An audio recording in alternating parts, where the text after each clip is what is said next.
Que Dios les bendiga ricamente. Ese es mi deseo en el día de hoy.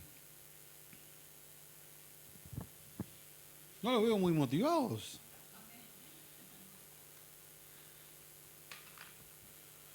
Hoy el título del mensaje nos trae ahí lo que nos dicen en la pantalla.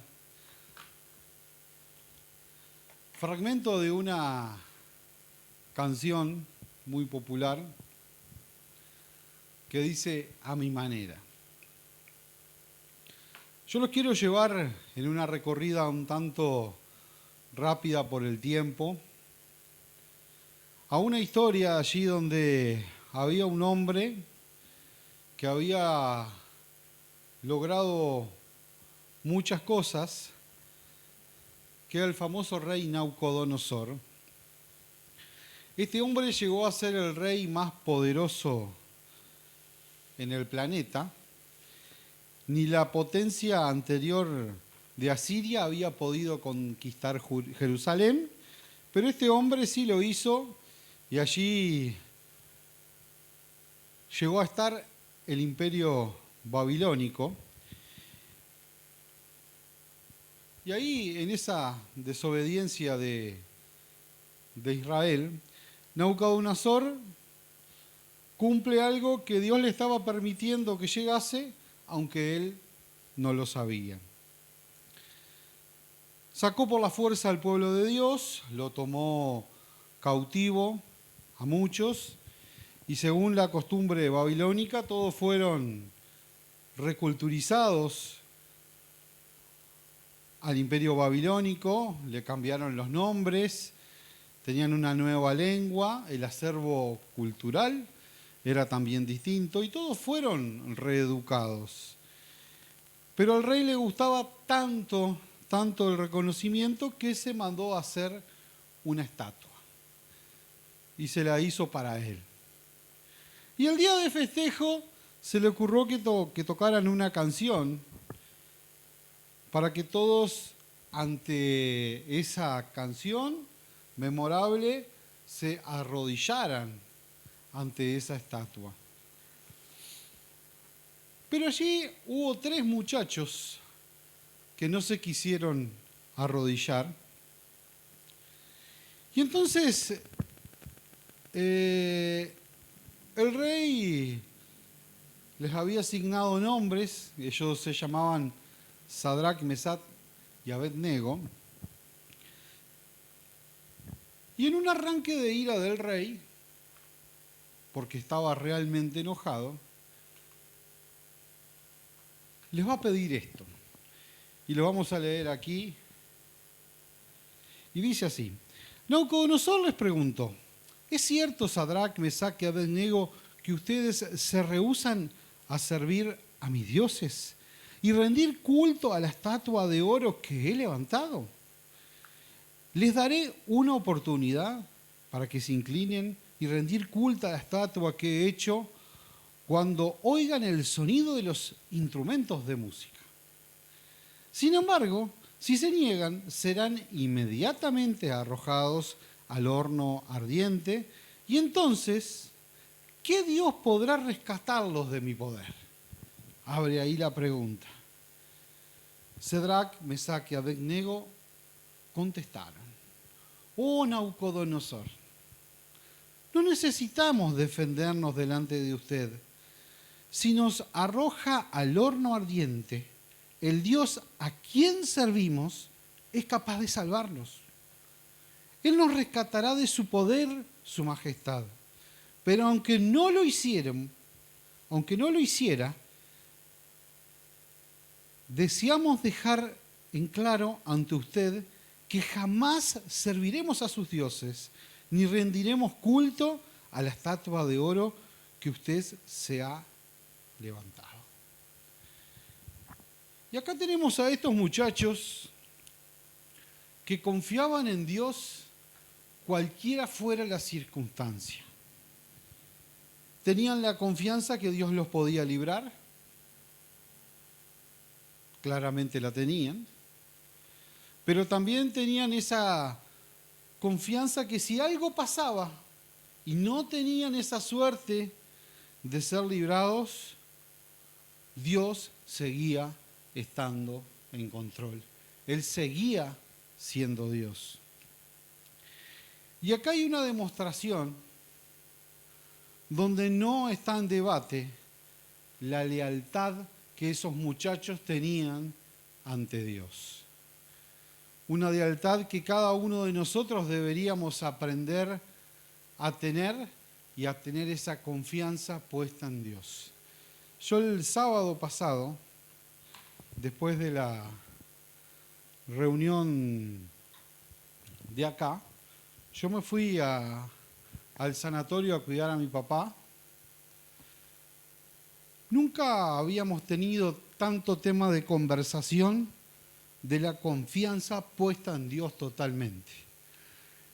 Llega allí un muchacho, nurse, que le va a hacer un control y le pregunta cómo está.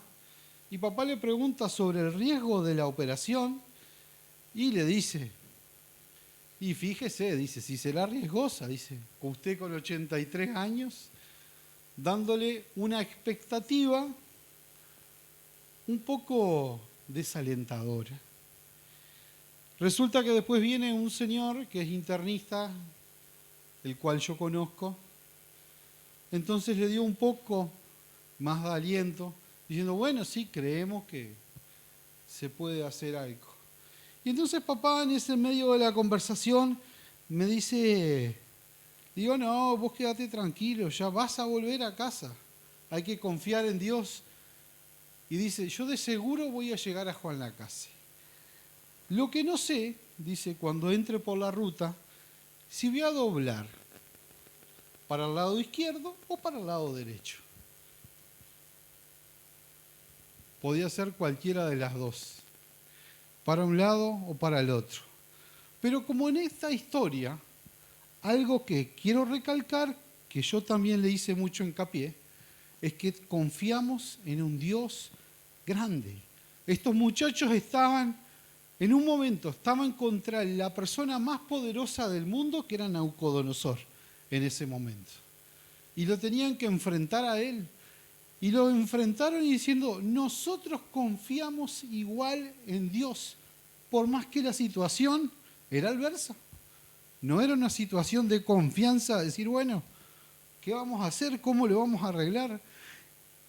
El rey era el captor de ellos, no era un presidente democrático. Y si yo hoy les preguntara, ¿usted confía plenamente en Dios? ¿Usted realmente cree en Dios? Estos muchachos estaban en un grupo de gente. Nosotros por el trabajo siempre tenemos posibilidades de hablar con muchas personas. Donde hablo con religiosos que dicen, no, yo para qué voy a ir a la iglesia si Dios me falló. Como que la iglesia es un seguro contra incendio que va a solucionar el problema. Después otro grupo que habla, que dice, bueno, yo sigo yendo, bueno, por las dudas. Pero hay otro grupo de gente como estos muchachos que realmente confían en Dios y tienen la fe puesta en Él. Una fe robusta que la cosa era desalentadora, como le había pasado a papá. No tenía mensajes de mucho aliento, pero la confianza estaba en Dios igual. Qué bueno es que cada uno de nosotros podamos reconocer esa confianza. Y yo se los quería, a mí me gusta siempre graficar las cosas.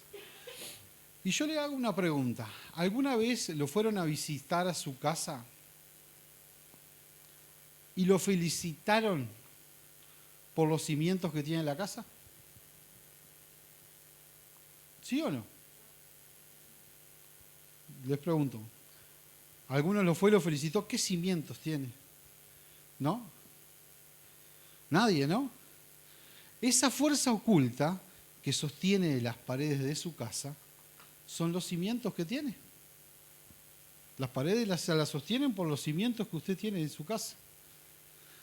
Y cuando nosotros tenemos esa fuerza oculta, esa confianza plena en Dios, tenemos que tener esa misma templanza que estos jóvenes. Nabucodonosor estaba furioso, estaba realmente enojado. Ellos podían haber cedido al pedido de Nabucodonosor. Y si yo hoy les preguntara, ¿quién es Dios para usted? ¿Es esa confianza plena? Porque hay desiertos que Dios permite en nuestras vidas.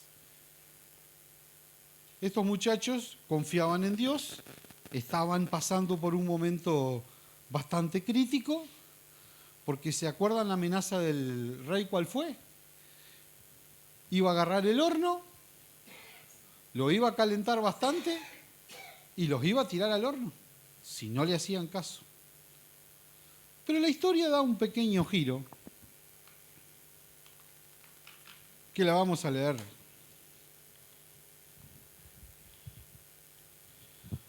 Por acá. Entonces Nabucodonosor se enfureció tanto con Sadrac, Mesac y Abed-Nego que con el rostro se le desfiguró el rostro a causa de la ira. Mandó calentar el horno 7 veces más de lo habitual.